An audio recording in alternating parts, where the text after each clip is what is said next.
A whole lot of rain and a whole lot of mud stranded a whole lot of people at this year's Burning Man Music and Arts Festival in Nevada's Black Rock Desert. Festival organizers lifted a driving ban on Monday afternoon as the only road in and out of the festival had dried enough to let people start leaving. I'm Stephanie Haney, and in this edition of In the News Now, we will hear from people who were at the festival about their experience and the mass exodus from the flooded event. Just to give you an idea of how much rain came down in Nevada, here's a look at flooded streets in Las Vegas on Sunday. 2 days of heavy rainfall shut down a portion of Interstate 15 south of the city, leading to a number of water rescues. Close to an inch of rain flooded the Burning Man Festival area alone on Friday. There was ankle-deep mud, vehicles stuck in it, overflowing porta potties, and spotty Wi-Fi during the weekend. And as thousands made their way out on Monday, it took 7 to 8 hours just to reach a paved road. Alicia Machado spoke with Northern Californians about their experience. Thousands of festival goers trying to leave the northern Nevada desert Monday. Rain pouring down over Burning Man Friday flooded campsites and left behind a mess of mud, trapping many campers inside the festival grounds. As of midday Monday, organizers say around 64,000 people remain on site. Riley Hickman from Davis was at the festival. Your world shrunk really quickly because of the mud. So it became really difficult to move. You couldn't bike, you couldn't drive.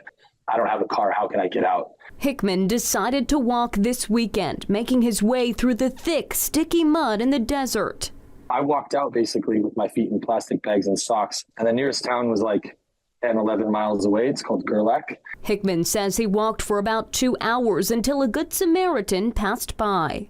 There ended up being an old-time burner. He showed up with a shuttle. Was just like, I can give you a lift to Gerlach. So really burner spirit, burner mentality of just like, we're going to go and try to help people. Hickman was able to get a ride from a family friend back to the Sacramento area, but his uncle still trying to get out Monday afternoon in an RV. Sacramento pastor Pamela Anderson also stuck in the mud. We've been truly cut off from the outside, the rest of the world. Anderson dealing with a spotty signal as she and others tried to connect with family and friends. But still, they are in positive spirits, making the best of the situation. There's some vehicles that are stuck. You can see in the distance like an RV is stuck, but see, someone's riding a bike. So that gives us hope. Even though the rain came, people may say, oh, the burn stopped. It didn't. We just pivoted. She says her group has plenty of water and is prepared to get by. Burning Man festivities are set to resume Monday night with the burning of a large structure called the Man. We asked Anderson and her group if with all the challenges this year, they'd recommend Burning Man to people in the future. The traffic jam leaving the festival eased up a lot on Tuesday as partygoers left the desert. Wait times dropped from roughly 5 hours to 2 to 3 hours. That's according to the official Burning Man account on the social media platform now called X. Burning Man emphasizes self-sufficiency, and many burners, as the people who go to the festival call themselves, arrive in Black Rock Desert with supplies, expecting to face weather challenges. They're used to it being pretty dusty out there.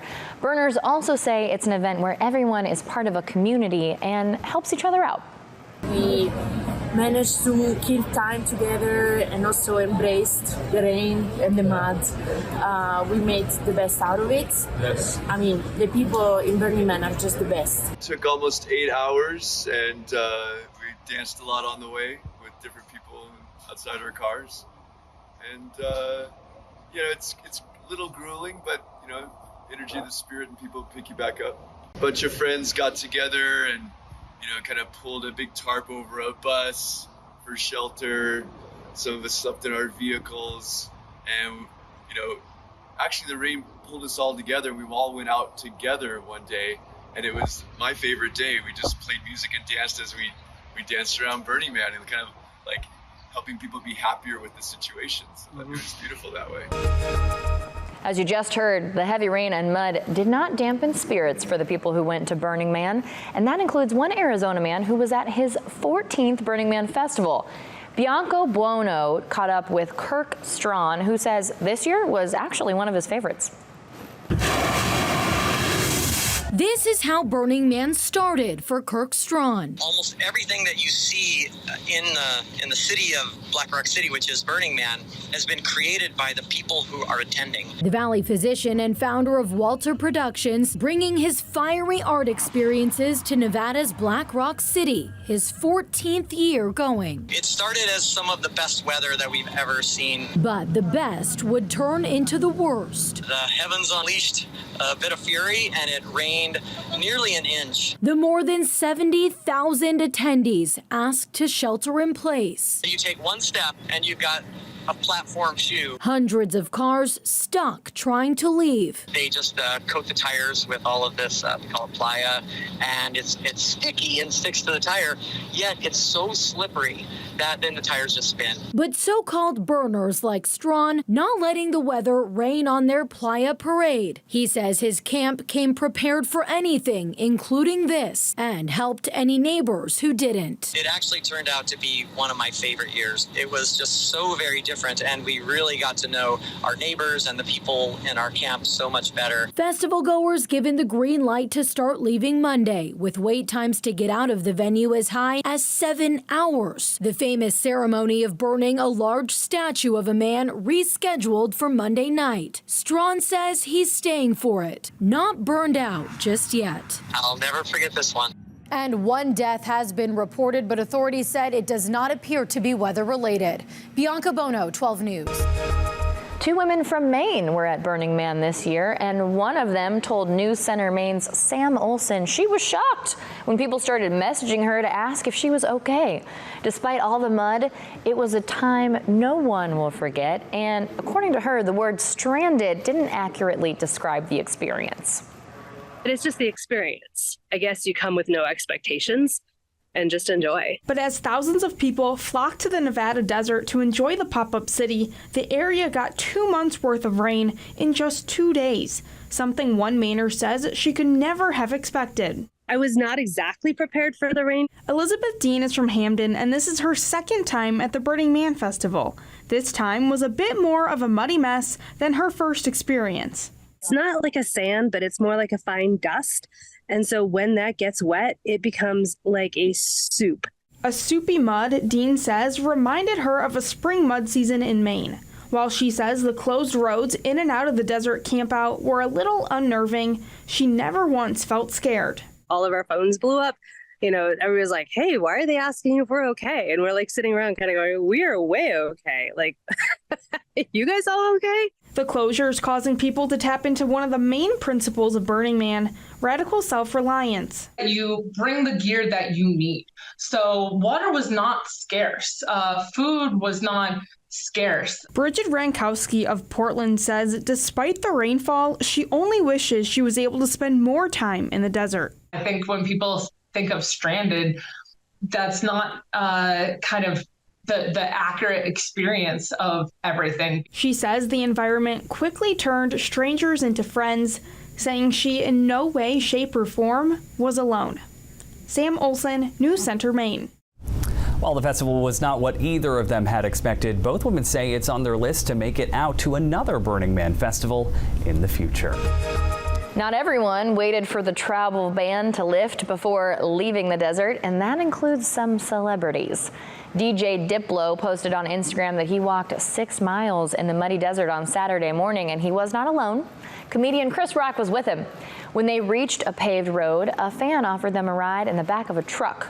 Diplo said he wanted to make his next show in D.C. that night, which is why he had to make an early exit from the festival. And of course, at an event like this, you can expect to see a lot of videos and pictures circulating online. There are several videos making the rounds right now that claim to show some unsettling conditions at Burning Man. Ariane Daytil verifies if that footage is real. The road out of the Burning Man Festival is finally open. Just days ago, rain poured down on the nearly 80,000 people attending the multi-day gathering in the Black Rock Desert, about 110 miles north of Reno, Nevada. Miles of festival grounds turned into mud, leaving festival goers trapped and worried about dwindling supplies. In the days after the storm, posts claiming to show footage of the poor conditions at the festival went viral. One claims to show footage of a Jeep stuck in the mud. The other claims to show a model walking through the mud during a fashion show at the festival. But is this footage really from Burning Man? Let's verify using these sources. First up, using Google Lens, we traced this video back to an Instagram post from August 15th, 12 days before Burning Man started in Nevada. So we can verify, no, this video does not show a Jeep stranded in the mud at Burning Man.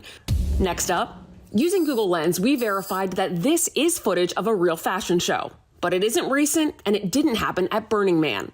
The footage was originally posted to YouTube in October of 2022 and shows footage from designer Balenciaga's fashion show during Paris Fashion Week. With your Verify, I'm Ariande Till. About 72,000 people attended the Burning Man Festival this year. Now, it's an annual week-long festival that started in 1986 as a small gathering in San Francisco. Now, it's a place where you see celebrities, tech moguls, and social media influencers. And the starting price for a ticket this year was about $575. Hopefully, despite all the mud, it was worth it. Sounds like it was for a lot of people that went there. Thank you for watching this edition of In the News Now. I'm Stephanie Haney.